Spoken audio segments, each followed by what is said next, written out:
আমার এই কবিতাটা অনেক আগের লেখা। আমি যেহেতু আমাকে এখানে আসার আগে কবিতা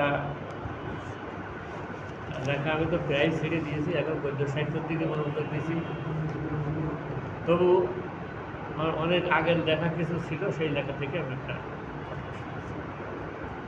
আমার কবিতার নাম আমার বাংলাদেশ।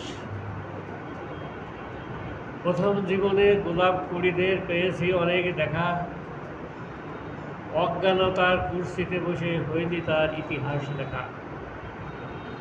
মধ্য বসন্তে পথ হেঁটে পথের কখনো পাইনি শেষ, গিয়েছি যেখানে দেখেছি সেখানেই আমার বাংলাদেশ।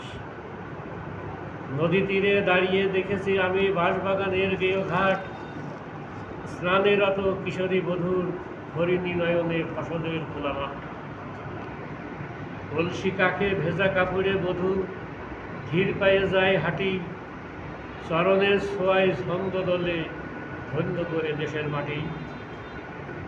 রাই সরিষার পাকা স্তূপে ফলেক থমকিয়া বধূ চায়, জলে ভরা মাটির কলসে নিজের ছবিটি দেখিতে পায়। ছোট্ট এ জীবন সোনালি সফর, অপূর্ণতার সংসার, মাতৃত্বের লোভ বিলে ওঠে মনে অবলার অহংকার।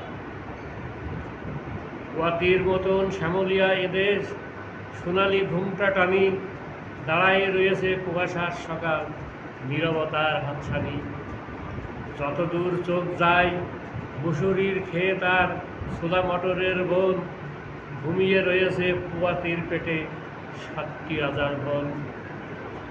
এ ধন তুলিতে নিপুণ হাতে গড় বড় ভাই সমবয়, বিপ্লবী কৃষক বিপ্লব করো মাটিতে, সময়ের করোনা অপচয়। এদেশ আমার, এদেশ তোমার, এ মাটি হইল সকলে, লাঙলের ফলায় টেনে তুলো সোনা, জয় জয় হবে মহাকালে।